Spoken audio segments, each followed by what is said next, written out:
Reciban cada uno de ustedes un cordial saludo. Llegamos a una nueva lección, un nuevo trimestre. Así como todos, este también será espectacular. Y damos inicio a la lectura del que será el estudio de esta semana. En el libro de Apocalipsis, en el capítulo 12, versículo 17.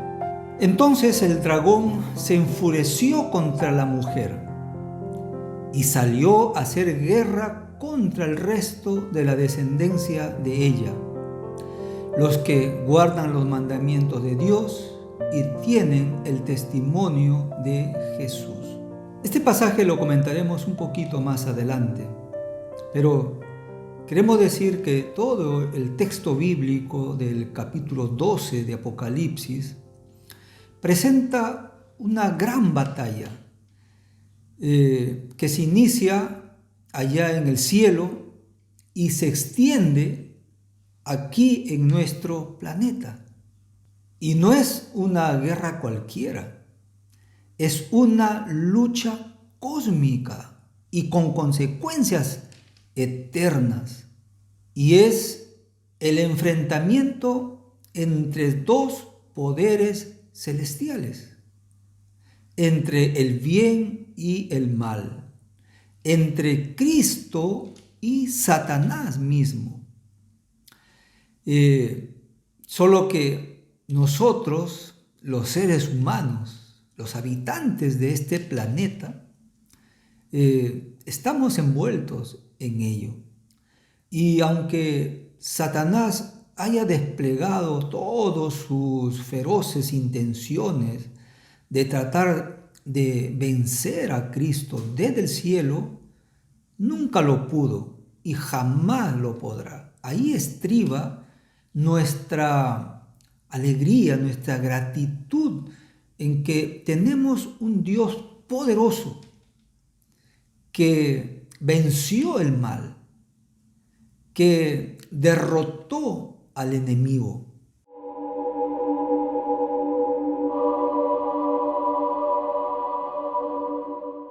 En el capítulo 12, versículo 7, continúa diciendo el texto bíblico: entonces hubo guerra en el cielo. Miguel y sus ángeles combatieron contra el dragón, y el dragón y sus ángeles lucharon, pero no pudieron vencer, ni se halló ya lugar para ellos en el cielo. Y fue arrojado el gran dragón, la serpiente antigua, que se llama Diablo y Satanás, el cual engaña al mundo entero.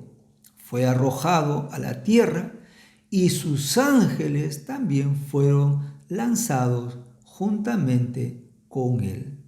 Sobre estos acontecimientos, es decir, esta guerra que hubo en el cielo, un día lo vamos a entender de una forma más abierta y concisa y completa.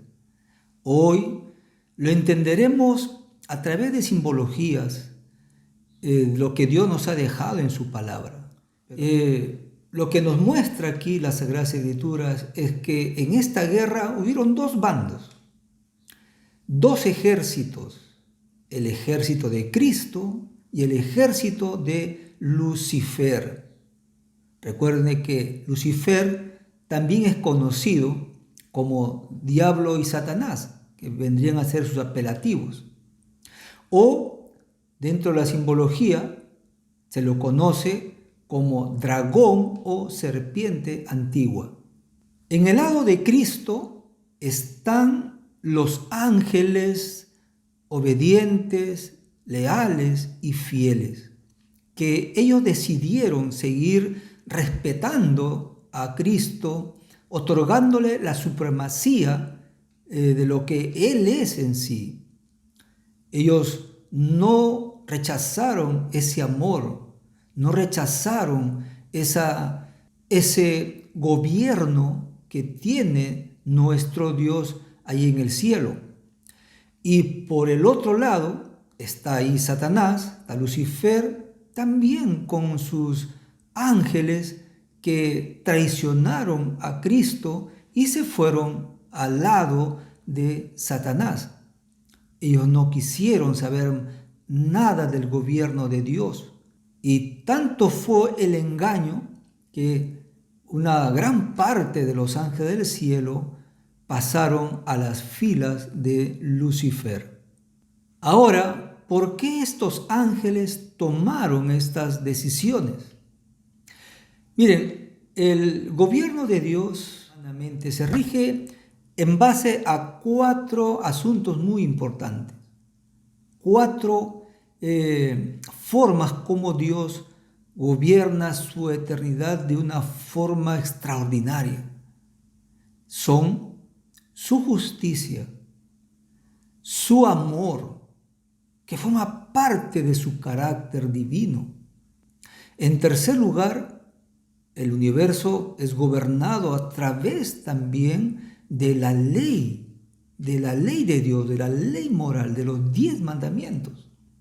Y en cuarto lugar, todos los seres creados por Dios, tanto seres celestiales como seres humanos y seres que habitan en otros mundos, Dios les concedió el privilegio de libre albedrío, es decir, la toma personal de decisiones.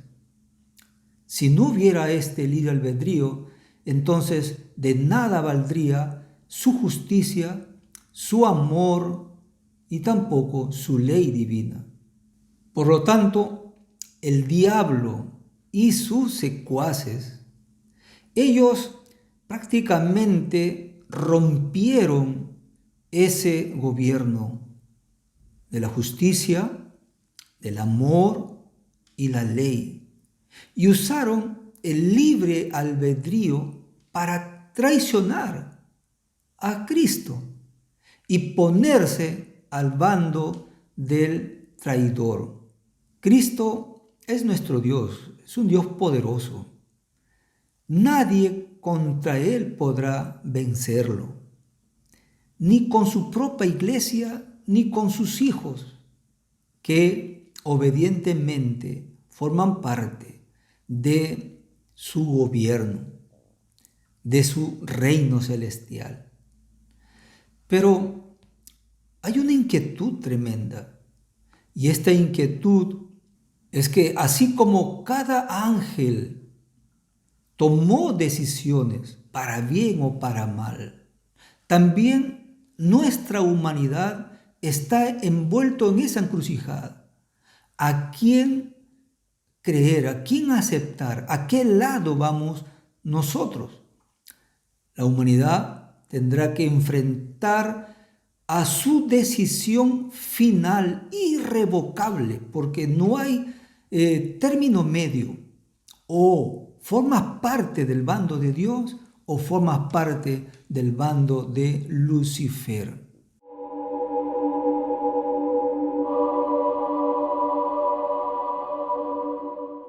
Lo que sucedió ahí en el cielo, Satanás no quedó tranquilo.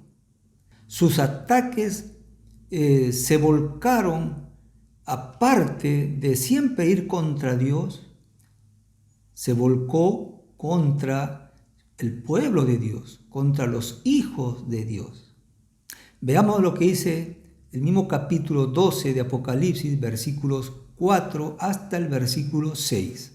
Dice, su cola arrastró la tercera parte de las estrellas del cielo y las arrojó sobre la tierra.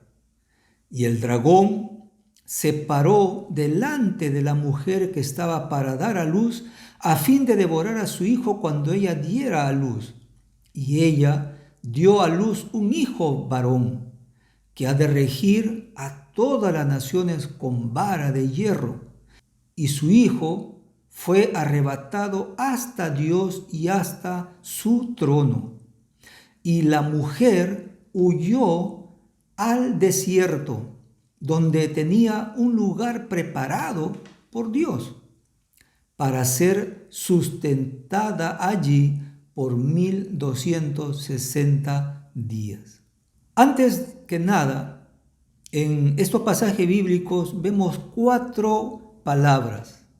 Apocalipsis tiene un sinnúmero de palabras simbólicas que a la luz de la Biblia necesitamos enterarnos, saber lo que significa. En este caso, estas 4 palabras son dragón, mujer, hijo, varón y vara de hierro. La palabra dragón, según Apocalipsis 12:9, se está refiriendo a Satanás. La palabra mujer, según Efesios capítulo 5, versículo 23 hasta el versículo 32, hay una alegoría prácticamente ahí, dándole el significado a la mujer, que da a entender que mujer significa iglesia, la iglesia de Dios, el pueblo de Dios. Hijo de varón, según Salmo 2:7 y Juan capítulo 1, versículo 34, se está refiriendo a Jesús como hijo de Dios. Y la vara de hierro, según el libro de Salmos capítulo 2, versículos 8 al 9, se refiere a un dominio, a un gobierno que no se puede romper, es inquebrantable, por eso se le dice vara de hierro. Muy bien, al conocer estas palabras simbólicas, el texto bíblico está presentando algo muy terrible aquí. Menciona, y como no pudo vencerlo en el cielo, comenzó a hacer su obra de destrucción, una obra siniestra a través del pueblo de Dios, a través de los hijos de Dios. Así, por ejemplo, ustedes pueden apreciar en el Edén. Miren lo que hizo con Adán y con Eva. También antes del diluvio, ¿qué pasó con el mundo de aquel entonces? Igual también en la Torre de Babel. Quería tener una supremacía, quería elevarse como siempre hasta el cielo. Allí en la esclavitud del pueblo de Israel por más de 400 años, allí en Egipto.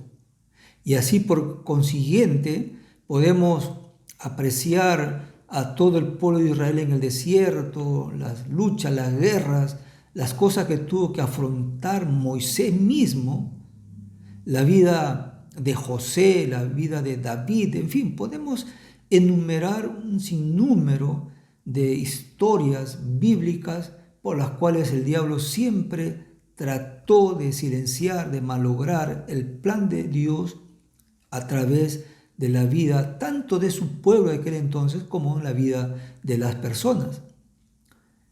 Como no pudo durante el tiempo del Antiguo Testamento, al venir Jesús, pues se preparó diabólicamente para matar a Jesús. Y así fue que a través de Herodes mandaron matar a todos los niñitos con la intención de matar a Jesús. Dios sacó a María y a José llevándole al niño Jesús hacia tierras lejanas. Toda la historia de Jesús, desde su niñez, su adolescencia, su juventud y su adultez, el diablo siempre estuvo detrás para hacerlo caer y perder el objetivo de la salvación.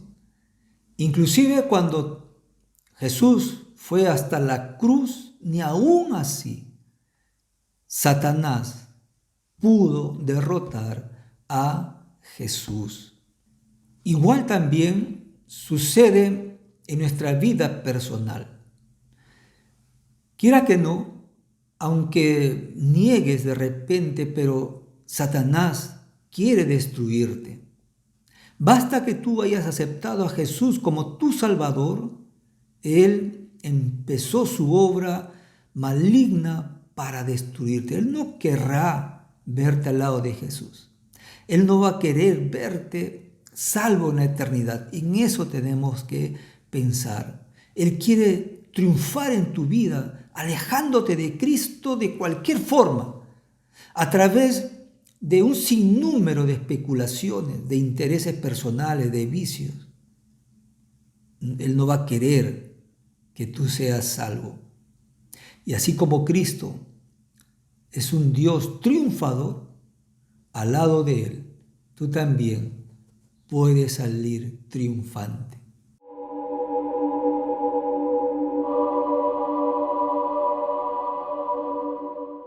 Apocalipsis capítulo 12, versículos 10 al versículo 11, dice lo siguiente.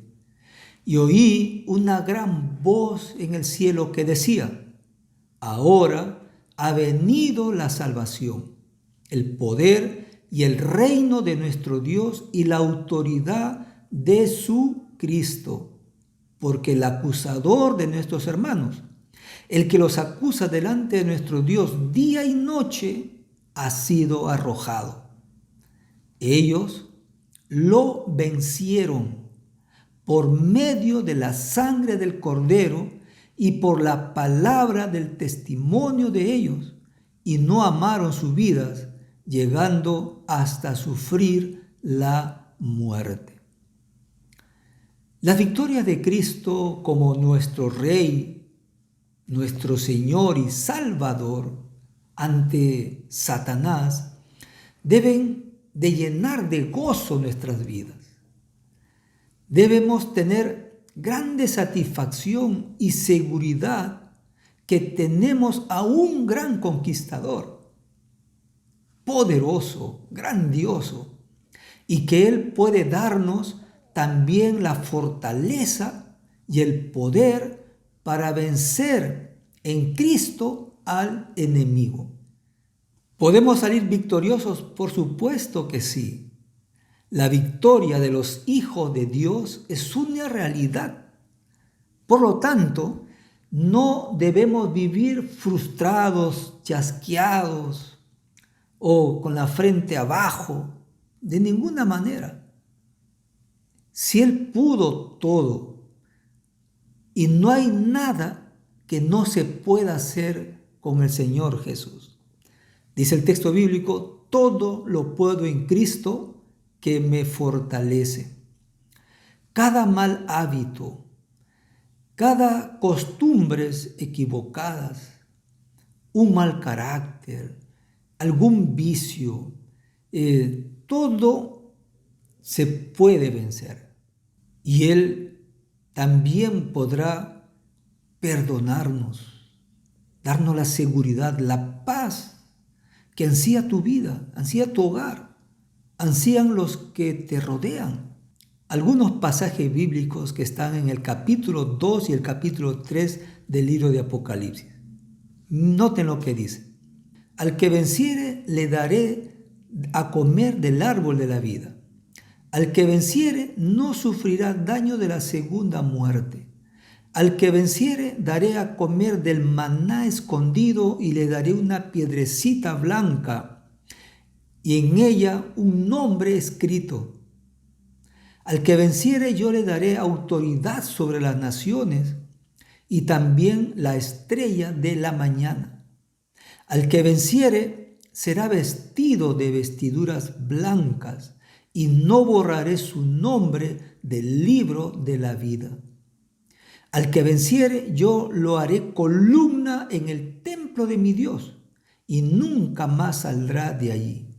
Al que venciere le daré que se siente conmigo en mi trono, así como yo he vencido, dice Jesús. Si el Señor Jesús en su palabra nos dice, al que venciere, yo le daré esto, aquello, ¿qué significa eso? Que sí podemos vencer. Yo te animo, si tienes algo que te está perturbando en la vida, hay algo que no te hace feliz, pues tú puedes vencer.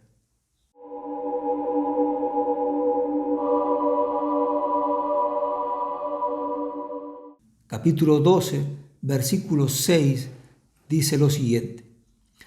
Y la mujer huyó al desierto, donde tenía un lugar preparado por Dios para ser sustentada allí por 1260 días.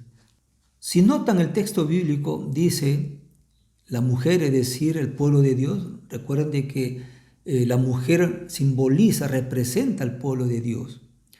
Fue llevado al desierto por Dios mismo. Ahí Dios llevó a sus hijos para ocultarlos y protegerlos, para que no sean matados por las huestes satánicas, prácticamente a través de los ejércitos que llevaban las normas, las leyes para perseguirlos y matar a los hijos de Dios.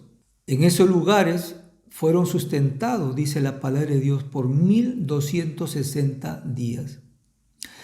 Y en el versículo 14 al versículo 16 sigue diciendo el texto bíblico: y se le dieron a la mujer 2 alas de la gran águila, a fin de que volara de la presencia de la serpiente al desierto, a su lugar, donde fue sustentada por un tiempo, tiempos y medio tiempo. Y la serpiente arrojó de su boca tras la mujer agua como un río, para hacer que fuera arrastrada por la corriente. Pero la tierra ayudó a la mujer, y la tierra abrió su boca y tragó el río que el dragón había arrojado de su boca. Contemplemos bien este pasaje, abramos un poquito los ojos. ¿Qué es lo que está diciendo aquí el profeta Juan? Muy bien, la palabra águila es una figura que siempre se ha usado en el Antiguo Testamento. Por ejemplo, tenemos en el libro de Éxodo, en el capítulo 19, versículo 4, que se da referencia al águila. Y también Isaías capítulo 40, versículo 31. El profeta también habla acerca del águila como un simbolismo de la fuerza, de la capacidad que Dios puede darnos para seguir adelante, ¿no?, en la vida cristiana. Así que cuando se habla de águilas aquí, se está refiriendo a que el pueblo de Dios con prontitud, con rapidez, tuvo que huir a esos desiertos. Y también para describir cómo Dios actuaba en favor de su pueblo. Y cuando el versículo 15 se refiere a la serpiente o al dragón que arrojó de su boca agua como un río ante la mujer, cuando se está refiriendo al dragón o la serpiente, estos animales, su vida era una vida acuática, así como se refiere en el libro de Salmos 74, 13 y Ezequiel capítulo 29, versículo 3.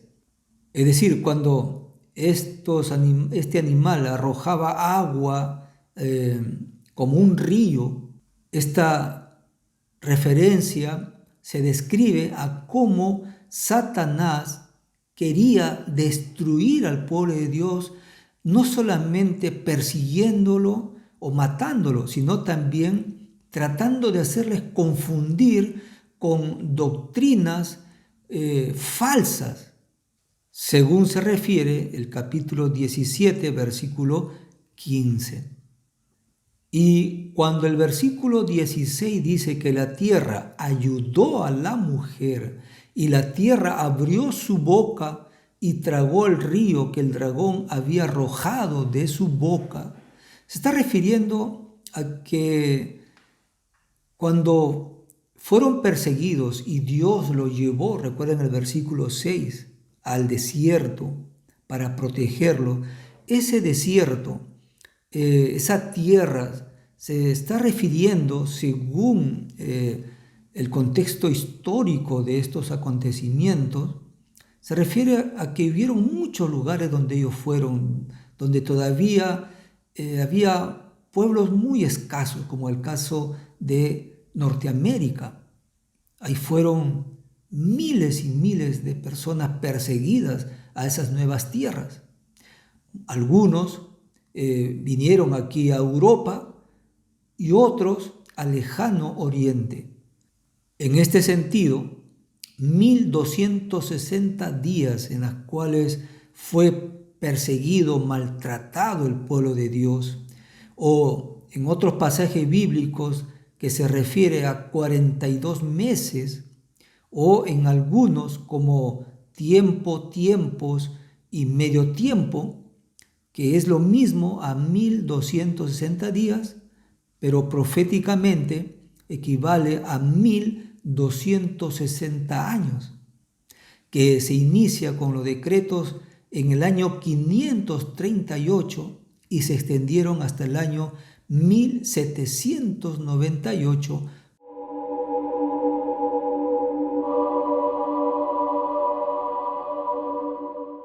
Y noten ustedes, así como Dios ayudó a sus hijos, ayudó a su pueblo en el pasado, en la época medieval, de grandes persecuciones, así también Dios ayudará a su pueblo remanente al fin del tiempo, cuando volverán a suceder lo mismo. Por eso, el libro de Apocalipsis, en el capítulo 12, habla de este remanente. Entonces el dragón se enfureció contra la mujer. Satanás se llenó de ira contra el pueblo de Dios y salió a hacerles guerra con el resto de la descendencia de ella, los que guardan los mandamientos de Dios y tienen el testimonio de Jesús. Como Satanás nunca pudo vencer a Cristo, ni a su pueblo, ni a su iglesia a lo largo de los siglos, entonces también tratará de eliminar como sea posible al pueblo de Dios de estos últimos tiempos. ¿Saben por qué? Porque las Sagradas Escrituras atestiguan que el diablo sabe que le queda muy poco tiempo. Cuando se habla del resto de la descendencia de ella, la palabra resto también significa residuo, significa también muy pocos, o también significa los que se escapan o se escaparán. También significa remanente. Esta es la expresión que se le da a los fieles hijos de Dios en los últimos tiempos. Y la inquietud es, ¿por qué residuo? ¿Por qué resto? ¿Por qué poco? ¿Por qué remanente? Hay muchas cosas que se conjugan a todo esto. Uno va a ser, sin temor a equivocarnos, según la palabra de Dios, muchos apostatarán de la fe. Muchos se apartarán de Dios. Muchos traicionarán la fe de Jesús. Habrán cosas muy terribles cuando se coalíen estos poderes civiles, religiosos, corruptos, paganos, blasfemos, y que se unirán con el diablo para guerrear contra el pueblo de Dios. En el libro de Apocalipsis, en el capítulo 13, versículo 14 al 17, se puede ver algo, el panorama que sucederá. Habrán decretos, habrán leyes para impedir que compran o vendan todos aquellos que no tengan la marca de estos seguidores del diablo. Los hijos de Dios van a ser encarcelados, van a ser impedidos de hacer cosas para ellos mismos, para sustentar a la familia inclusive. Otros morirán probablemente y quedará un grupo fieles y leales a Dios, aquellos que entendieron que pueden ser vencedores juntamente con Cristo.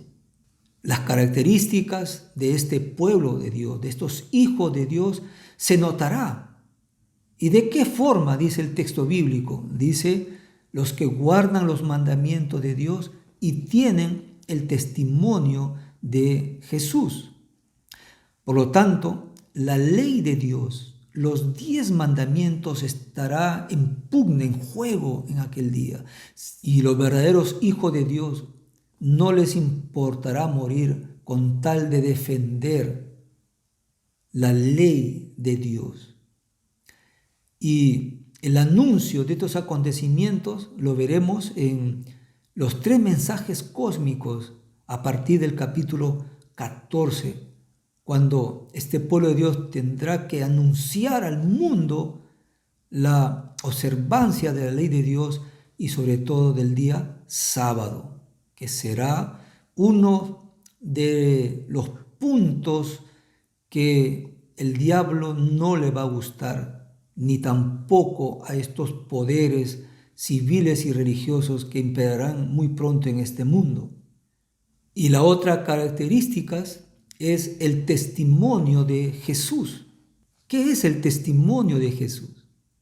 El mismo libro de Apocalipsis, pero en el capítulo 14, versículo 12, dice que el testimonio de Jesús es la fe de Jesús. Entonces, ¿qué es el testimonio de Jesús? ¿Qué es la fe de Jesús? El mismo libro, en el capítulo 19, versículo 10, menciona Juan que el testimonio de Jesús es el espíritu de profecía, que se manifiesta en este pueblo de Dios para mantenerse en la luz de la verdad, para no desviarse ni a la derecha ni a la izquierda, ni al fanatismo ni al legalismo.